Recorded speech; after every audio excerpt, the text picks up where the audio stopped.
Generally इन्होंने अंसराज जैसे इतने बड़े कॉलेज से ग्रेजुएशन किया और उसके बावजूद भी हिंदी मीडियम रखा, जबकि केमिस्ट्री यानी कि बीएससी किया है, जो कि टोटली आई थिंक इंग्लिश में ही आपने एग्जाम दिया होगा, पढ़ा भी इंग्लिश में होगा। बिल्कुल बिल्कुल। तो ये है कि जब आप इतने बड़े लेवल का एग्जाम देते हो तो आप जिसमें पूर्णतः कंफर्टेबल हो उसी को देना चाहिए। कुछ स्टूडेंट्स होते हैं कि उनका हिंदी बैकग्राउंड होता है, अब उनको लगता है यार इंग्लिश में सब कुछ अच्छा जा रहा है, थोड़ा इंग्लिश में कूल भी लगेंगे कल को और सारी काम भी इंग्लिश में ही होंगे, तो इंग्लिश हमें परस्यू करना चाहिए मीडियम। प्रद्युमन मेरा नाम है, तो ऐसे पर्टिकुलर तो इसका मतलब नहीं होता है। पौराणिक कथाओं में कृष्ण के पुत्र को बोला जाता था। तो हालांकि उन्हें भी इस चीज़ में इंटरेस्ट आया कि अरे वाह बहुत बढ़िया नाम है आपका। तो जैसे मेरा एग्रीकल्चर हॉबी मेरी थी, तो एग्रीकल्चर से संबंधित ही सब चीज़ें पूछी हैं। फॉर्म लो में क्या समस्याएं थी, क्या क्या किया जाना चाहिए, अभी जो आंदोलन चल रहा है वो क्यों चल रहा है, तो वो सब चीज़ें।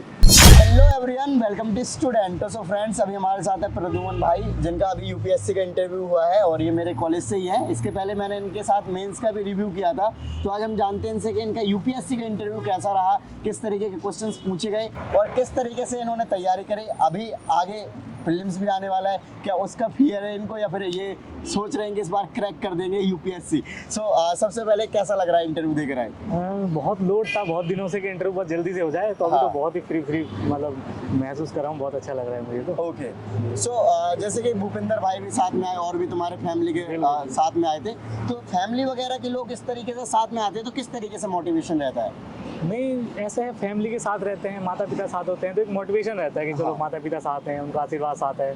और जब लास्ट में जाते हैं, एंट्री करते हैं गेट में, तो एक रहता है चलो उन्हें देखते हुए बाय करते हुए जा रहे हैं, तो एक मोटिवेशन रहता है, मन में शांति रहती है। Okay, so first of all ये बताइए किस टाइप के क्वेश्चंस पूछे गए और इंटरव्यू ओवरऑल कैसा रहा आपका? देखिए, मेरा जो डैब बेस्ड इंटरव्यू था, जैसे मैं अगर बात करूँ, ग्रेजुएशन में मैंने केमिस्ट्री किया हुआ है और मैंने अपनी हॉबी में लिखा था कि एग्रीकल्चर एक्टिविटी में कभी कभी करना पसंद करता हूँ। तो मुझे लगता है मेरा 50 to 60% इसी पे रहा है कि एग्रीकल्चर में क्या समस्याएं हैं। साथ ही अभी आंदोलन भी चल रहा है, जैसे 13 तारीख में दिल्ली चलो आंदोलन आ रहा है, तो उसके क्या हैं, क्या समस्याएँ हैं, क्यों कर रहे हैं, वो सब बातें। साथ ही केमिस्ट्री मेरा ऑप्शन ग्रेजुएशन सब्जेक्ट था, तो उसको एनवायरनमेंट से रिलेट के क्या जलवायु परिवर्तन से संबंधित समस्याएं आ रही हैं, कैसे आप टैकल करोगे।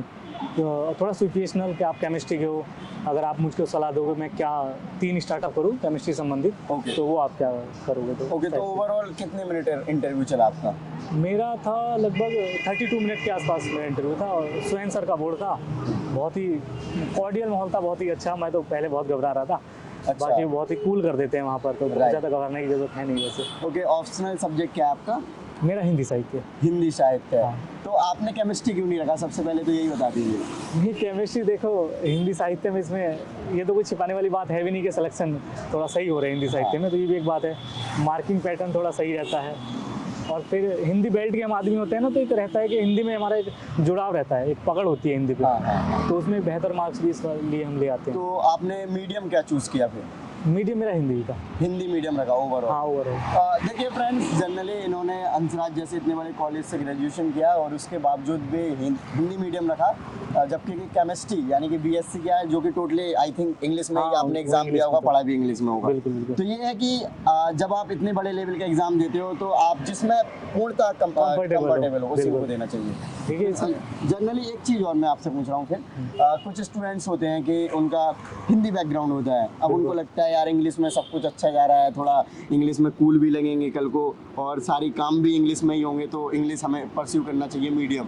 तो उनको कैसे डिसीजन लेना चाहिए, क्योंकि कई बार आप समझ नहीं आता कि हम हिंदी मीडियम में अच्छे हैं फिर इंग्लिश मीडियम में अच्छे हैं। देखिए, मेरा तो ये मानना है, जब आप कोई कुछ भी अगर चूज़ कर रहे हैं मीडियम, हिंदी या इंग्लिश, तो आप देखिए कंफर्टेबल आप किस में हो, किस में बेहतर आप पढ़ पा रहे हो, कितना देर आप समय बिता पा रहे हो, कौन सी भाषा में। तो क्योंकि मेरा भी ऐसा था, ग्रेजुएशन में मैंने हिंदी इंग्लिश में की है, उसके बाद जैसे मैंने हिंदी चूज़ किया, तो मेरे बहुत से जो साथी थे जो हिंदी से थे, उन्होंने फिर हिंदी में ही अपना कंटिन्यू रखा है। तो हिंदी साहित्य वगैरह से कुछ क्वेश्चन पूछे गए? नहीं, हिंदी साहित्य से कुछ नहीं थे ये। हाँ, बहुत ही अनएक्सपेक्टेड रहा, हिंदी साहित्य से कुछ नहीं पूछा उन्होंने। तो अभी इंटरव्यू के लिए क्या क्या तैयारी करी थी? इंटरव्यू के लिए तो जो डेफ होता है, सब बोलते हैं कि डेफ को शुरू से आखिर तक प्रिपेयर करो अच्छे से। तो वही मैंने किया है और उसी पे लगभग चला है सारा। अच्छा, जैसे आपके इंटरव्यू को काफ़ी टाइम मिल गया आपके लिए, है ना? हाँ, सही है टाइम। तो ये टाइम का कैसे यूटिलाइजेशन किया आपने? इसमें जैसे 8 दिसंबर को रिजल्ट आया था, 15 तारीख तक डेफ वगैरह सब सबमिट हो गया था।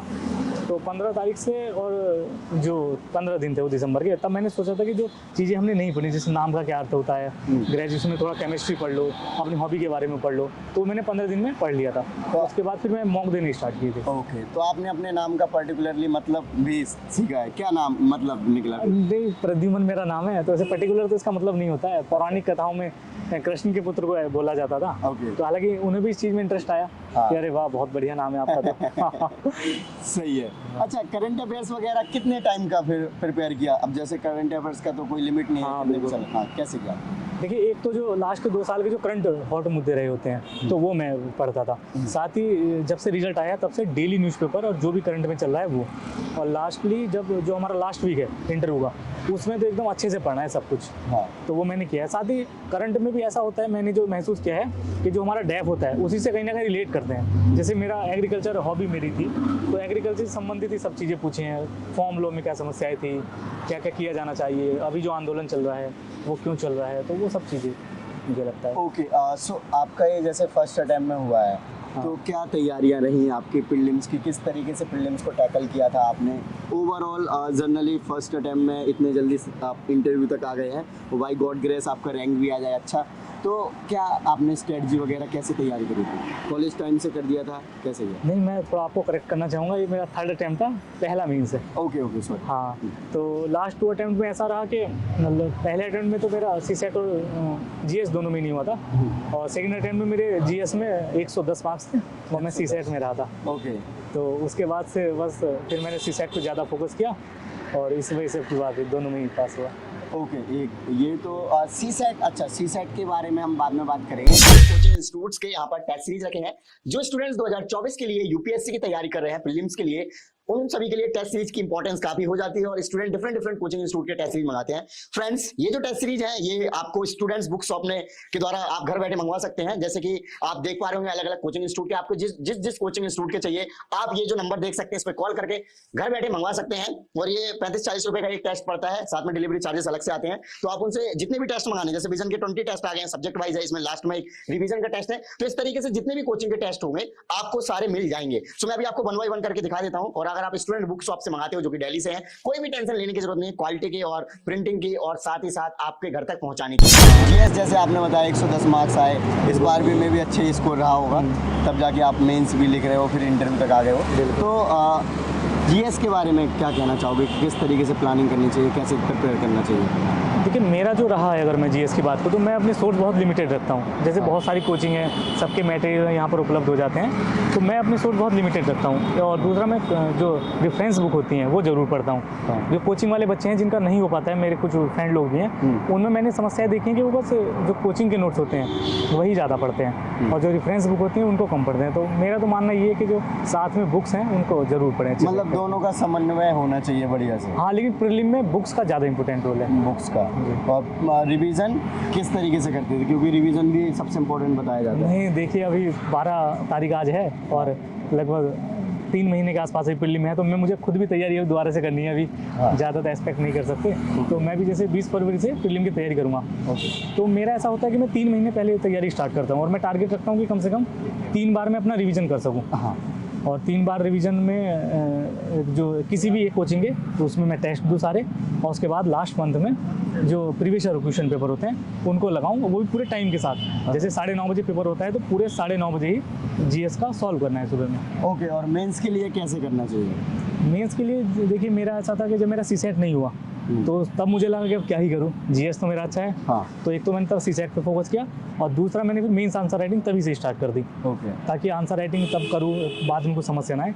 तो मैंने एक ऑनलाइन प्लेटफॉर्म होता है कन्वर्टाइज करके, हाँ, तो वहाँ से मैं इवेलुएट करा था, तो वो बहुत ही अच्छी, मैं मानता हूँ इवेल्युएशन बहुत अच्छा करते हैं वो, तो वहाँ से मुझे बहुत अच्छी मदद मिली है। ओके, तो आंसर राइटिंग वगैरह ये सब? जी, आंसर राइटिंग मैं पहले से ही कर रहा था। जब मेरा सीसेट नहीं हुआ तो उसके बाद से मैं उसी दौरान से करने लगा था आंसर राइटिंग। बाकी जब प्रीलिम हुआ उसके बाद तो आदमी पूरी सख्ती के साथ ही करता है आंसर राइटिंग, तो तब मैं रोज़ लिखता था, ट्यूशन रोज़ आंसर्स लिखता था मैं। ओके, तो ऐसे कुछ टिप्स होंगे जैसे कि रिवीजन हो गया, नोट्स मेकिंग हो गई, या फिर कुछ और ऐसी चीज़ें आप शेयर करना चाहें जो कि नए एस्पिरेंट्स हैं उनको थोड़ा सा समझने में आसानी हो? नहीं देखिए, जो नए एस्पिरेंट है या जो अब की बार जैसे दे रहे हैं प्रीलिम, जैसे मैं खुद भी दे रहा हूँ, तो मेरा टारगेट यही होता है कि 3 महीने पहले से एकदम प्रीलिम बेस्ड पे पढ़ाई करनी है हमको, एकदम टारगेट बना के। टारगेट मतलब ऐसा बना लीजिए जैसे कोई एक सब्जेक्ट हमको कंप्लीट करना है, इस दिन में करना है, फिर उसी सब्जेक्ट से रिलेटेड जो सब्जेक्टिव वाइज क्वेश्चन पेपर आते हैं, जैसे विजन के भी आते हैं, वो लगा दीजिए। तो इस प्रकार से मैं सब्जेक्ट करके करता हूँ और 3 बार मैं रिवीजन कर देता हूँ। तो ये मेरा एक जरूरी एक फैक्टर मैं मानता हूँ मेरा। जनरली एनसीईआरटी वगैरह को बहुत बोलते हैं पढ़ना चाहिए, मतलब यूपीएससी की तैयारी स्टार्ट कर रहे हो तो एनसीईआरटी पढ़ो पहले। तो आपने सारी एनसीईआरटीज पढ़ी हैं फिर कुछ नहीं, सारी एनसीईआरटी तो देखिए मैंने नहीं पढ़ी है, और जैसे कि ज्योग्राफी की मैंने एनसीईआरटी बस पढ़ी है। बाकी जितने भी सब्जेक्ट हैं उसके मैंने रेफरेंस बुक पढ़ी है जरूर, जैसे लक्ष्मीकांत पॉलिटी की हो गई, सतीश चंद्रा हो गई, स्पेक्ट्रम हो गई, और मुरनाथ सर के इकोनॉमिक के नोट्स हो गए। तो ये सब मैंने रेफरेंस बुक पढ़ी है अच्छे से। अच्छा, जैसे रेफरेंस बुक है, अगर हम लक्ष्मीकांत जी सबको याद होता है, और टॉपर भी जितने मैं इंटरव्यू लेता हूँ तो जनरली कमेंट करते हैं कि टॉपर से पूछोगे बुक लिस्ट, लक्ष्मीकांत, स्पेक्ट्रम, इसके बाद नहीं बताते हैं। नहीं, कोई बुक के वैसे बताते हैं, बट जनरली 1-2 नाम लेके फिर वो कह देते हैं सेम स्टैंडर्ड बुक्स। बिल्कुल। तो जो जैसे लक्ष्मीकांत है, अब वो काफ़ी बड़ी बुक है, तो उसको कैसे बार बार पढ़ें, और बार बार पूरा पढ़ना भी पॉसिबल नहीं हो पाता है, तो मार्किंग वगैरह किस तरीके से करनी होती है कि अगली बार हम पढ़ेंगे तो ये चीज़ें छोड़नी है और ये पढ़ना है? बिल्कुल। देखिए, जब भी पहली बार अगर रीडिंग करो आप प्रीलिम के दौरान, जैसे अभी मैं पहली रीड नहीं करूँगा, तब मैं पूरा ध्यान से करूँगा एक एक चीज़ को, और उसमें लगभग शायद थोड़ा समय लग सकता है, लेकिन तब मैं अंडरलाइन करता जाऊँगा कि जब मैं दोबारा रीड करूँ तो ये चीज़ें नहीं छूटनी चाहिए मेरी। वो एकदम लाइन करके बहुत ही ज़्यादा, तो जब दोबारा नंबर आएगा तो कम समय में हो जाएगा, और उन चीज़ों पे मैं ज़्यादा फोकस करके पढ़ूंगा। और जब थर्ड रीडिंग में करूँ तो तब केवल उन्हीं कीवर्ड्स को देखता चलूँ एक बार। तो इस प्रकार से 3 रिवीजन मेरे हो जाते हैं। अच्छा, अब एक बार फिर से इंटरव्यू पे आते हैं।